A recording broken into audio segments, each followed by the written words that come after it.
Hey there, you looking kinda cute. Please consider subscribing and check out our Patreon for more. Enjoy the video.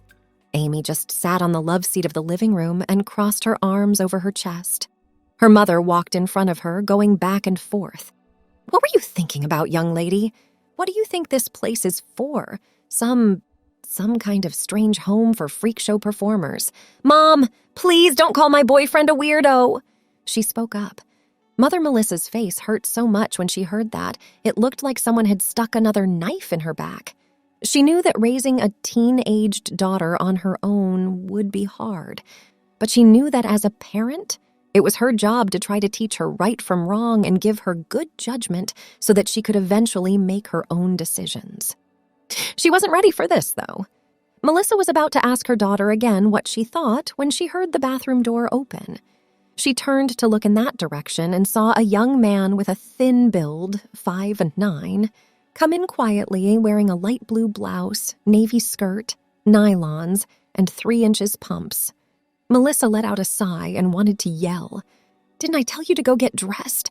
she asked in the most calm way she could. "You told me to get in here and wash that makeup off my face, ma'am." Amy tried hard not to turn up the corners of her mouth. "You know damn well," Melissa started to yell, but then she spoke more quietly. She sighed. "Could you at least take off that wig and sit down?" Derek took his long black hair off his head, revealing his short blonde hair, and sat down next to Amy. He kept his eyes on the floor because he didn't want to look at Amy's mother anymore.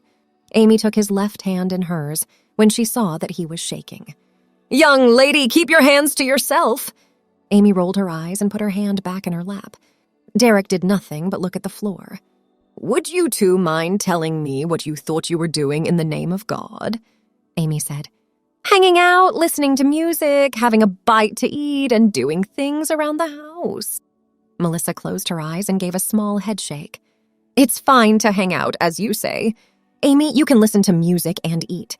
Can you tell me why he's dressed as a woman when I got home from tennis practice?" Amy took a moment to swallow and pause.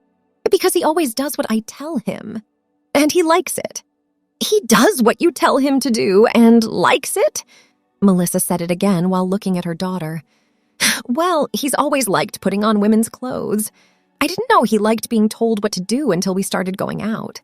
Melissa was now the one who rolled her eyes. "What kind of a relationship is this?" "We like it, ma'am," Derek said in a soft voice. "Shut up!" Melissa yelled, then put her hands to her mouth and snapped. Amy was shocked as she looked at her mom, and Derek's cheeks turned red. Melissa knew that wasn't the right way to talk to someone, and she tried to teach Amy the same thing. "I apologize, Derek. I was very rude to do that."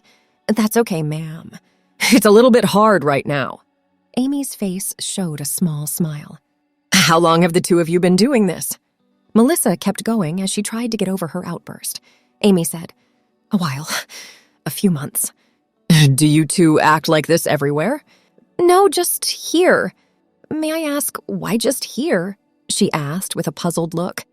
"Because Derek's parents' house is kind of small, and he has a lot of brothers and sisters, so we never get to be alone. Oh, we can't do it at school or anywhere else where school people hang out." Melissa sighed again and asked, why did it have to be her daughter? She started to wonder if she had been too hard on her when she brought the goth boy home. She saw that both of them had smiles on their faces. "Isn't there something funny about this?" "No, ma'am," Derek quickly spoke. Amy said, "No, Mom," and then looked at Derek out of the corner of her eye. "Shouldn't you be playing football or baseball, fixing cars, or doing something else that boys your age do?" Derek's eyes were still on the floor. He opened his mouth as if looking for something to say. "Young man, when I talk to you, look at me." He looked at her again and said, "Yes, ma'am." As he did, his cheeks turned a bit pinker. "I bowl and play basketball, and I work on my own car. I also work at a store that sells auto parts. They let me work there between 12 and 16 hours a week." "Well, I guess that's nice, Derek." She had to admit that this was the first time one of Amy's friends had done anything close to being responsible. Still, it couldn't go on like this. She couldn't see how this would do anything but make her daughter unhappy. The smirk on her daughter's face as she kept looking at her boyfriend who was still blushing broke her train of thought again. She yelled, "What is so funny, young lady?" Amy just looked up in surprise. She didn't know what her daughter was interested in until she looked at Derek. Amy stood up, put her arm around her mother's waist, and led her to the bathroom while still laughing. "Why is he in that state?" "I don't know, Mom. He's the same way with me. The more I tell him off, the happier he gets." "So he gets excited when his basketball coach yells at him?" "No, I think it's just me. Or maybe it's all women." Melissa just shook her head in disbelief. She opened the door to the bathroom and turned on the water at the sink. "I need to put some cool water on my face," she said. Amy stood there and watched her mother while leaning against the doorframe. She didn't notice anything until after she'd dried her face with a towel. "Well, at least you cleaned up the bathroom on your own without being told to." Amy looked around the room and gave a shoulder shrug. "Not me." "What do you mean you weren't responsible? Who did it if—" When the light bulb above her head turned on, Melissa stopped short when she saw her daughter's smile. Her shoulders slumped. "He likes it." "What is this kind of relationship? He's your maid now, right? Does he work for you?" Melissa could see that her daughter's eyes were bright. "I think that he cleans better than you do." Amy rolled her eyes and said, "Whatever." When they went back into the living room, Derek was still sitting in the same place.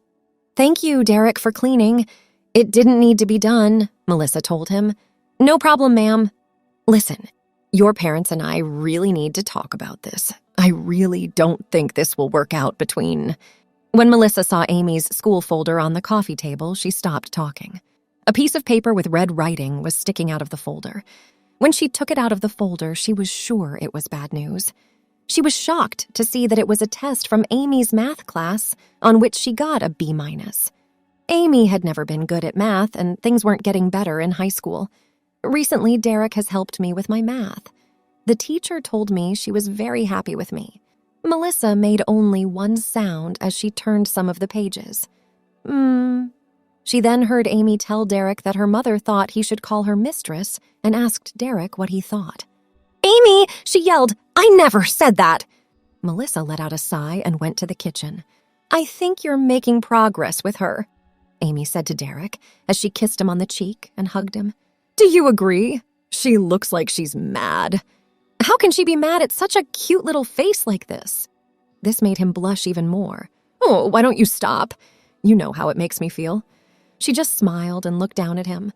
"I'll go see how she is." When she walked in, her mother was sitting at the kitchen table with a shot glass and a bottle of Jack Daniels instead of her usual glass of white wine. Amy sat down next to her mother in the chair. "You had to make him clean the kitchen too, didn't you?" Amy just wrinkled her nose and gave her mother a smile. Melissa's anger went down a bit when she saw her daughter's nose and smile. "Can I keep him, Mom?" "My God, Amy, he is a real person. You make him sound like a street dog you found. Have you thought about what might happen if people find out? Everything bad could happen. People might start to think the wrong things. Mom, don't worry. People are way more accepting nowadays. I know Dad had a horrible time being bullied back in the day, but it's not like that anymore." "All right, Amy, but if I have people over, I'll let you know ahead of time and he'll be dressed like a boy." "Promise, only cross-dress when no one is around. I don't care if they are your friends, his friends, or anyone else's friends." Amy listened to her mother and nodded her head when she agreed with what she said. "And we're still not done. We can talk about a lot of things, some important rules to follow, and they will be followed exactly. Do you get what I mean? I expect him, or both of you, to pull your weight around this house." Amy just gave a nod. They both just sat there and looked at each other. Then Amy stood up, hugged her mother while whispering, "Thanks, Mom." She kissed her daughter on the forehead and told her, "Don't let me catch him in my closet again." As her mother poured herself another shot, she walked toward the living room. "Tell Derek not to wear that horrible green lipstick. It makes him look silly. Use this cherry red one instead." Thanks for watching. Be sure to check out Patreon for a lot more content and early access to YouTube videos.